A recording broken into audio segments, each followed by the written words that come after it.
जय हिंद सभी स्टूडेंट को। स्वागत है आप सभी छात्रों का आज की क्लास में। चलिए प्यारे स्टूडेंट, आज की क्लास को शुरू करते हैं। पहले सभी बच्चे क्लास को अच्छे से सुनेंगे, समझेंगे, उसके बाद ही यह सभी आंसर को लिखेंगे। तो आज की क्लास का क्वेश्चन है, विखंडन किसे कहते हैं। बहुत ही वीवीआई क्वेश्चन है प्यारे बच्चों, आपके क्लास 10th का, और आपके मैट्रिक परीक्षा में भी यह प्रश्न काफ़ी बार पूछता है।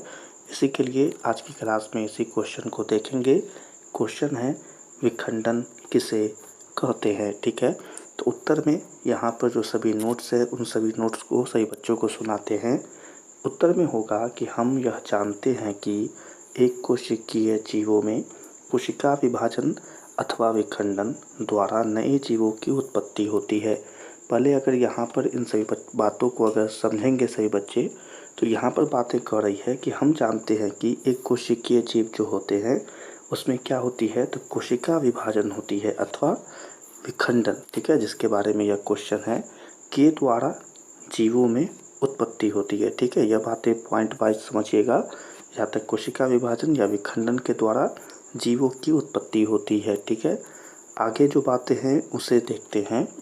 और बातें हैं प्यारे बच्चों कि विखंडन के अनेक प्रकार परीक्षित किए गए हैं। अनेक जीवाणु तथा प्रोटोजोआ की कोशिका विभाजन द्वारा सामान्यतः 2 बराबर भागों में विभक्त हो जाती है।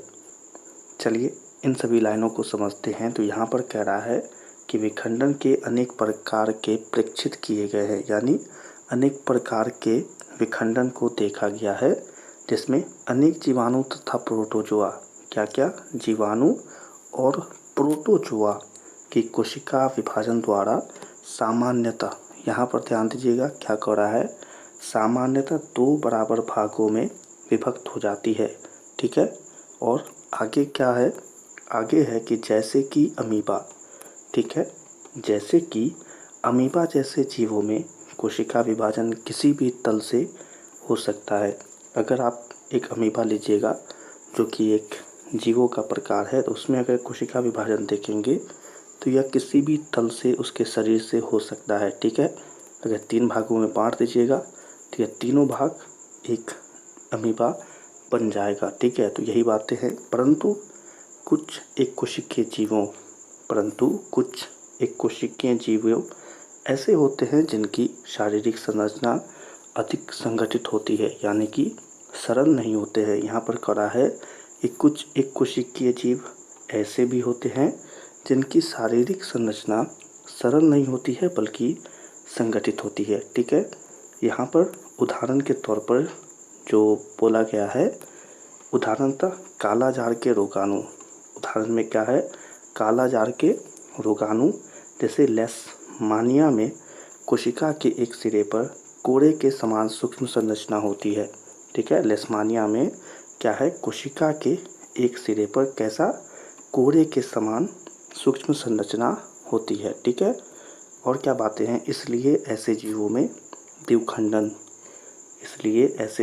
द्विखंडन एक निर्धारित तल से होता है। ठीक है, यानी कि एक पॉइंट होगा, वहीं से अगर इसके खंडन करेंगे तब यह एक जीव बन जाएगा, नहीं तो यह नहीं बनेगा। ठीक है, यही बातें हैं।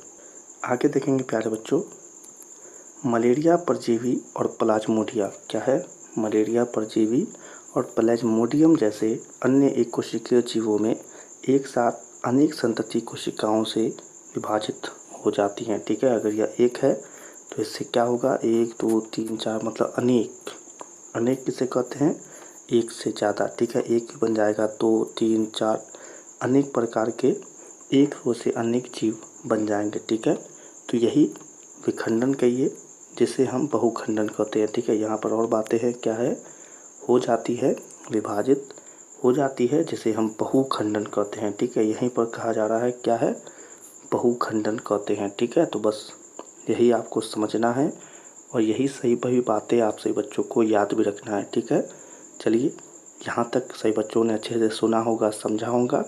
चलिए अब इसे अच्छे से लिख लेते हैं, क्योंकि नोट्स भी तैयार करना सही बच्चों के लिए बहुत ज़रूरी है।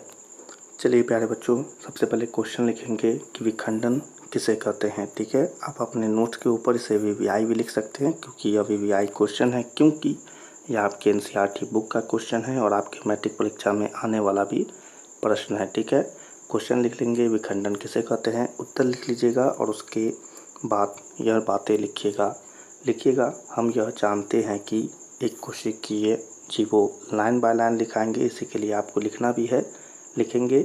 हम यह जानते हैं कि एक कोशिकीय जीवों में कोशिका विभाजन अथवा विखंडन, जीवों में कोशिका विभाजन अथवा विखंडन द्वारा नए जीवों की उत्पत्ति होती है। विखंडन द्वारा नए जीवों की उत्पत्ति होती है। आगे लिखेंगे, विखंडन के अनेक प्रकार परीक्षित किए गए हैं। विखंडन के अनेक प्रकार परीक्षित किए गए हैं। अनेक जीवाणु तथा प्रोटोजोआ की कोशिका विभाजन द्वारा सामान्यतः दो बराबर भागों में विभक्त हो जाती है। सामान्यतः दो बराबर भागों में विभक्त हो जाती है। क्या लिखेंगे, दो बराबर भागों में विभक्त हो जाती है। जैसे कि अमीबा जैसे जीवों में कोशिका विभाजन किसी भी तल से हो सकता है। कोशिका विभाजन किसी भी तल से हो सकता है, परंतु कुछ एक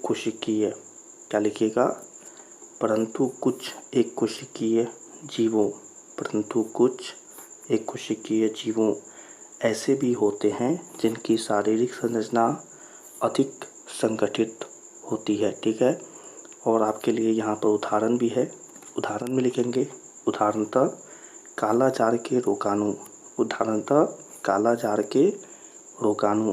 लेशमानिया में कोशिका के एक सिरे पर कोड़े के समान सूक्ष्म संरचना होती है। लेशमानिया में कोशिका के एक सिरे पर कोड़े के समान सूक्ष्म संरचना होती है। इसलिए ऐसे जीवों में द्विखंडन एक निर्धारित तल से होता है। ठीक है, आगे लिखिएगा, मलेरिया परजीवी प्लाज्मोडियम जैसे अन्य एक कोशिकीय जीवों में। ठीक है, मलेरिया परजीवी प्लाज्मोडियम जैसे अन्य एक कोशिकीय जीवों में एक साथ अनेक संतति